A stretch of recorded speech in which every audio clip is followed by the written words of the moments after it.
What up? It's the Grandpa MC coming at you with another video.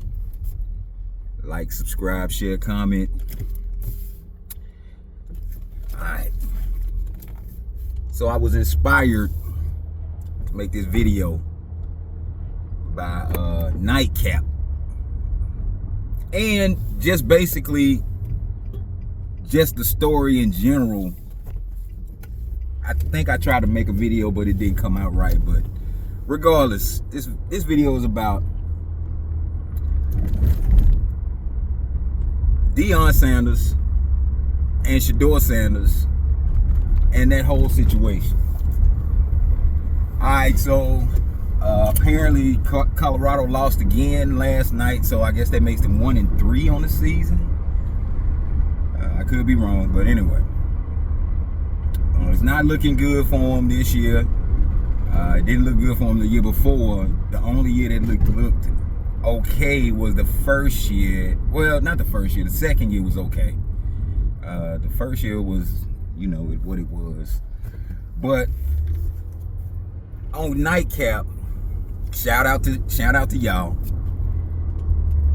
Shannon Sharp and Chad Johnson, and they had Johnny Manziel as, I guess, a special guest. They were talking about, you know, Colorado losing, and, you know, Johnny Manziel said that Prime needs to get out of there. And it got me thinking, they acting like Dion Sanders is some great winner in the league when he was playing, or, you know, like the only time when he was like a consistent winner, I think, a consistent winner in football was when he was playing with, when he was coaching Jacksonville State or Jackson State, Jackson State. When he was coaching Jackson State, he was a consistent winner then. And I was rooting for Dion, to tell the truth. I've always enjoyed watching Dion Sanders on TV because, with one, he's entertaining. You got to keep that in mind. He's very entertaining above all. So a lot of people, it seems now, want to treat him with kid gloves because he's a friendly media. For the most part, he gives the media something to talk about. He gives them a lot to talk about, either from some of the statements he says or some of the things he does. Now, I'm just gonna say that whole thing with Colorado was one big thing to put his son into the league and Travis Hunter. That's what I believe. That's how it's coming out, because it doesn't seem like he has any kind of plan. He doesn't have a long-term plan, and it just seems like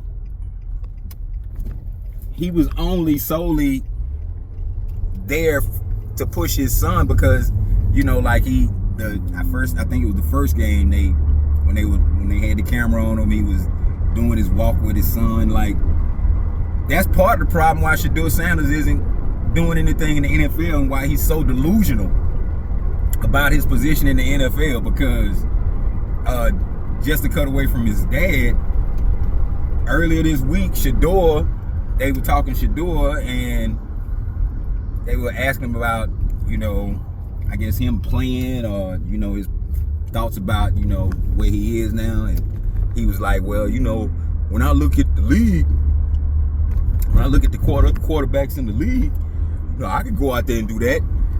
I want him. I want him to be put in.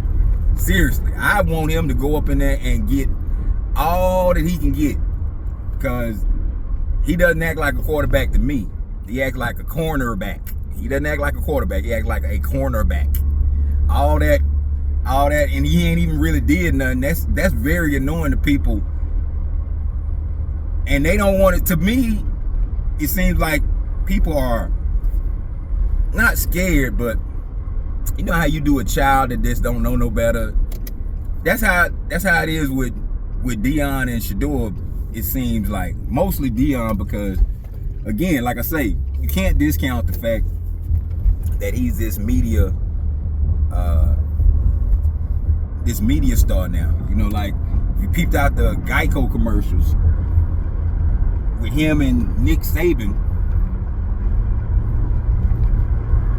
that already tells you what's up.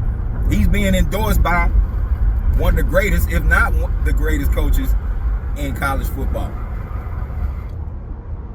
And so that said a lot to me.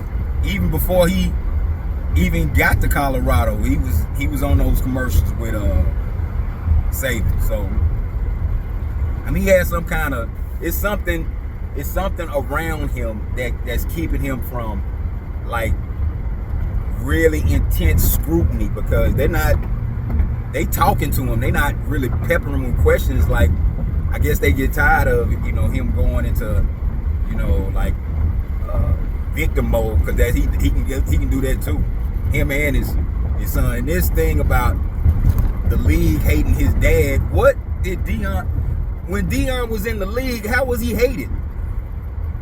Nobody was hating him. I don't understand it. He was not being hated on.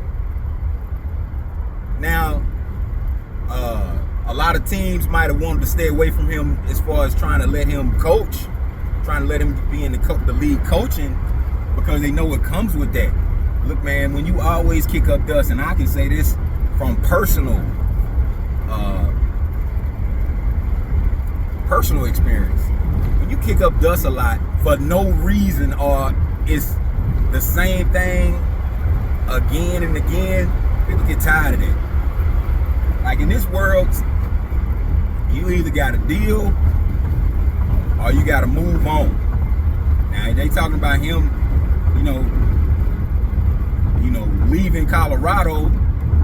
Who's gonna let him coach again? Maybe one of these college programs that really need the publicity, get some injection of money and all that. That's the only way that he's gonna coach. Because I mean, it's apparent that he doesn't know how to build a program. It's hard to have a team of players when you looked at as below.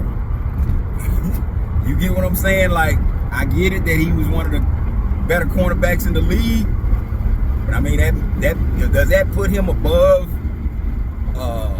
a freshman that's playing for him, and he has to treat him like, you know, nothing?